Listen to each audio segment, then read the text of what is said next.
오늘 본문에서는 우리 예수님께서 가지신 권세에 대해서 기록하고 있습니다.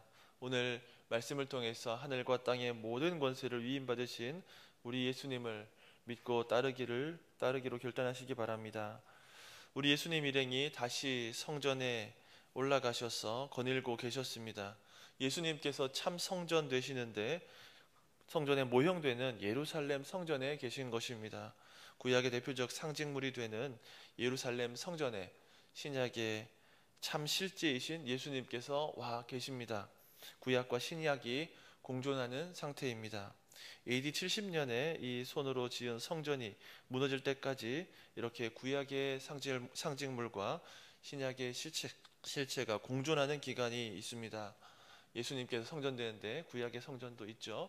율법이 있는데 율법이 되시는 참 말씀이 되시는 우리 예수님도 있습니다. 두 가지가 다 있는데 신구약 중첩기라고 합니다. 참고로 이 성전 파괴 후에 구약의 대부분의 예표가 다 사라지게 되었습니다. 성전이 사라지니까 성전 제사도 사라졌습니다. 그래서 유대교도 70년을 기점으로 해서 성전이 있었던 시기의 유대교를 성전 유대교라고 하고, 성전이 무너진 이후에 경전 중심의 유대교를 또 이렇게 경전 중심이다 이렇게 구분합니다. 예루살렘 성전의 핵심 인사는 산헤드린 공회입니다. 당시에 70명으로 구성되었던 이 산헤드린 공회의 구성원은 대제사장들과 서기관들, 장로들입니다. 대제사장들은 성전에서 제사하는 것, 예배 드리는 것을 주로 감당했고, 서기관과 바리새인들은 유대인들을 가르치는 것을 집중했습니다. 특별히 이 서기관은 바리새인들을 가르쳤습니다. 그러니까 서기관들은 바리새인들 중에 바리새인들이죠. 유대인들 중에 유대인들입니다. 장로들도 비슷합니다. 이들의 관계가 그렇게 좋지 않았습니다. 대제사장들은 성전에서 제사를 핵심으로 하면서 기득권을 누렸기 때문에 또 성전에 대해서 부정적으로 말했던 성경, 그러니까 역사서나 선지서나 이렇게 그 권위를 잘 받아들이지 못했습니다. 생각해 보십시오. 선지서를 읽으면 여기는 여호와의 전이다, 여호와의 전이다, 여호와의 전이다 하는 거짓말을 믿지 말아라 이러니까 성전에서 일하고 있는 대제사장들이 이 역사서나 선지서를 받아들이고 또 가르치는 것이 부담스러웠습니다. 하지만 서기관이나 장로들은 이 구약 성경을 전체를 다 가르쳤습니다. 그래서 이들의 신학이나 삶이 조금씩 많이 달랐습니다. 자연스럽게 사이도 멀어졌습니다. 그런데 오랜만에 한 마음이 된 일이 있습니다. 바로 예수님을 핍박하는 일이고, 예수님의 권위를 의심하고 예수님께 찾아가서 따지는 일입니다. 이 사내들이 그룹이 모여서 예수님을 적대했습니다. 생각해 보십시오. 예수님은 대제사장이 주로 했던 이 정결 예식을 파격적으로 시행했습니다. 말씀반으로 정결하게 되었다라고 하니 대제사장들이 자신들의 정체성을 거부당하는 그런 기분이 들었을 것입니다. 우리 예수님께서 오셨는데 참 대제사장 되시는구나, 나의 상관이구나, 그렇게 인정하지 못하고 내 밥줄을 끊으려고 하는구나, 나의 권위를 다 없애려고 하는구나, 그렇게 바라보았던 겁니다. 예수님이 누구신지 아는 것보다 자기들의 안위를 더 걱정했던 것이죠. 또한 예수님은 서기관들이 전했던 율법과는 전혀 다른 성경 해석을 말씀하셨습니다. 예수님께서는 그 가르침이 바리새인들과 서기관들 같지 않다 그렇게 했습니다. 장로들의 전통이 아닌 원래 모세 율법이 가르쳤던 참 진리를 말씀해 주셨습니다. 그렇다고 하면 바리새인들이나 서기관들이 그렇군요 하고 우리가 가르쳤던 것이 잘못된 것이었습니다, 회개하고 예수님 앞에 와서 가르침을 청해야 했지만, 이들 역시도 자기들의 권위를 인정받지 못하는 것을 염려했고 또 예수님 앞에 찾아와서 따졌습니다. 그래서 평소에 사이가 좋지 않았던 대제사장들이나 서기관들, 장로들이 합심해서 예수님을 공격하는 것을 오늘 말씀에서 볼 수 있습니다. 28절입니다. 이르되 무슨 권위로 이런 일을 하느냐, 누가 이런 일을 할 권위를 주었느냐. 여기서 이런 일은 치유, 가르침, 성전 청결 등의 사건을 포괄하는 것입니다. 특히 제사장이나 서기관 일을 침해한 사역들을 지적하는 것이죠. 자기들 밥그릇 뺏지 말라라는 말입니다. 저도 한번 가만히 생각해 봤습니다. 제가 우리 교육자들 중에 키는 제일 크지만 설교 딜리버리가 잘 안 되는 것 같기도 합니다. 그러니까 만약에 너는 발음도 안 되고 설교 전달도 별로니까 설교하지 마세요. 그냥 다른 거 하세요. 그렇게 말하면 어떨까? 좋은 목사님들 많이 계신데 굳이 네가 목회를 해야겠냐? 그런 질문을 받으면 참 난감하고 어려울 것 같습니다. 그런데 유대인들과 예수님의 논쟁이 이런 차원이 아닙니다.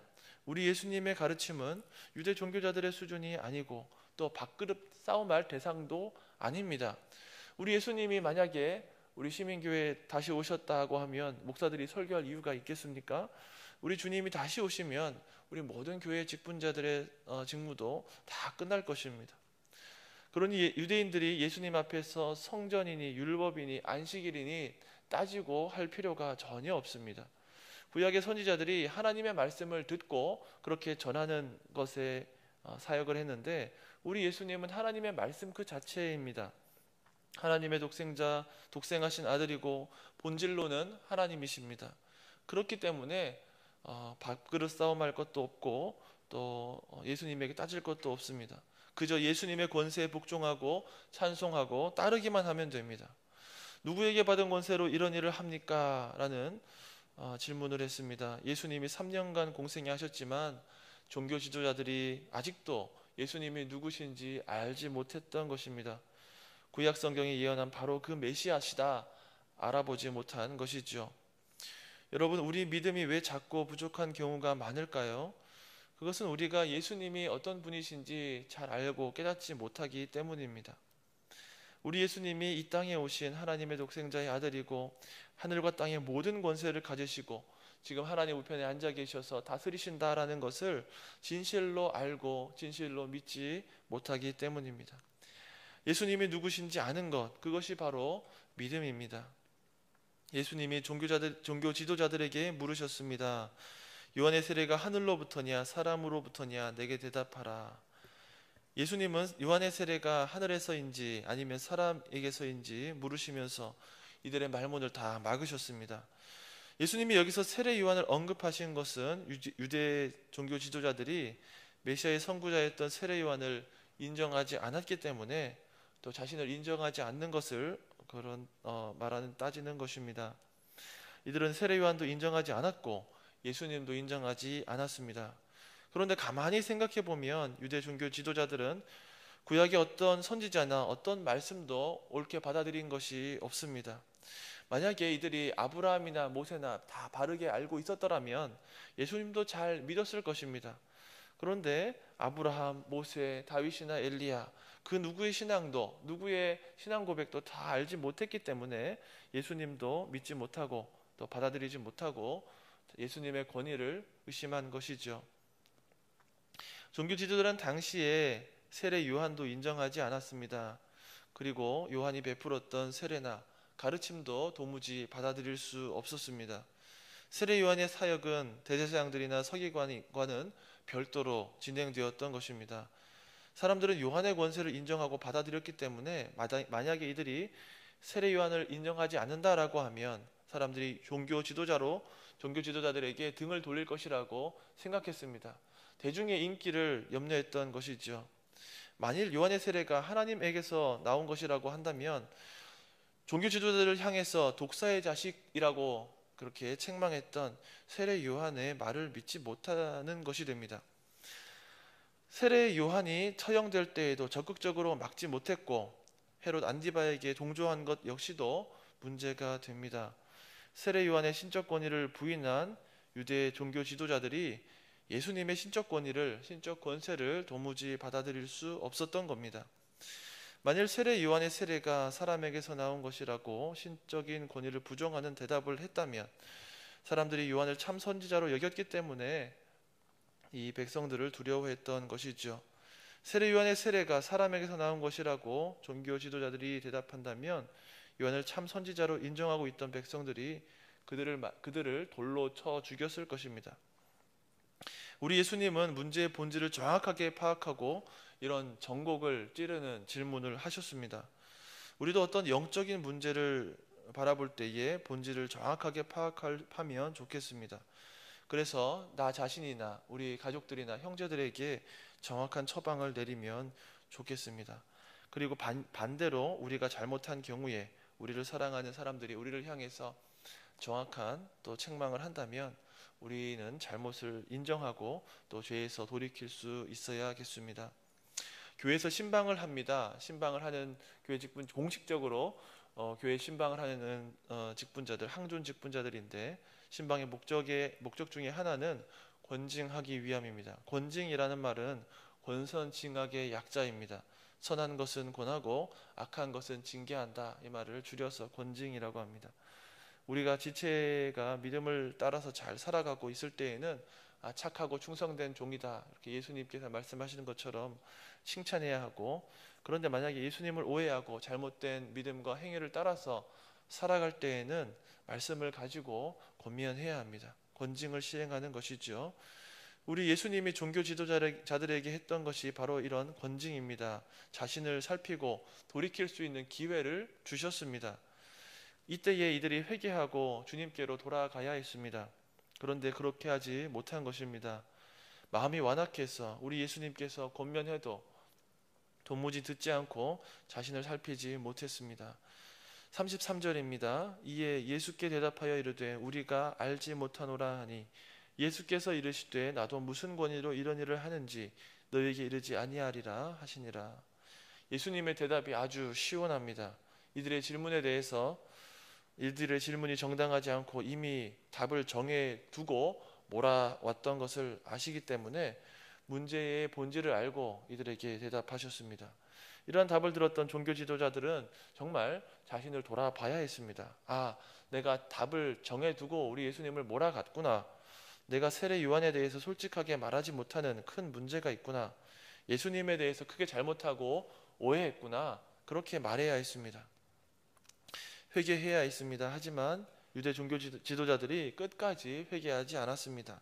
세례 요한도 인정하지 않았습니다. 세례 요한을 예언했던 이사야나 구약도 믿지 않았습니다. 이들에게 권세는 그저 자기들의 유익을 위한 도구였던 것이죠. 오늘 본문에 기록된 예수님과 산헤드린 사이의 논쟁은 성전에서 일어났던 일입니다. 그러니 많은 사람들이 보는 가운데 공개적으로 진행되었을 것입니다. 이 일을 보고 예수님을 메시아로, 적어도 참 선지자로 믿게 된 사람들도 있었을 것입니다. 우리는 어떤 사람입니까? 우리 예수님의 권위를 인정하고 살아갑니까? 하나님의 권위보다 나의 권세가 더 중요한 사람이 아닙니까?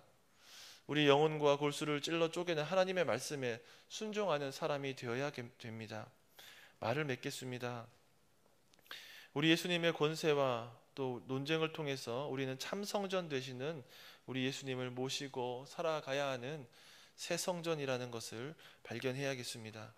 그리고 산헤드린의 구성원들과의 논쟁을 이끌어 가시는 우리 주님의 지혜를 발견해야겠습니다. 형식주의를 버리고 새 성전의 삶을 살아가기로 다짐하고 우리 주위의 가족이나 이웃들, 잘못하고 또 잘못 믿고 있는 형제들에게는 우리 예수님처럼 권면하고 또 함께 신앙생활 잘하고 있는 우리 지체들에 대해서는 격려하고 함께하는 그런 삶을 살아가면 좋겠습니다.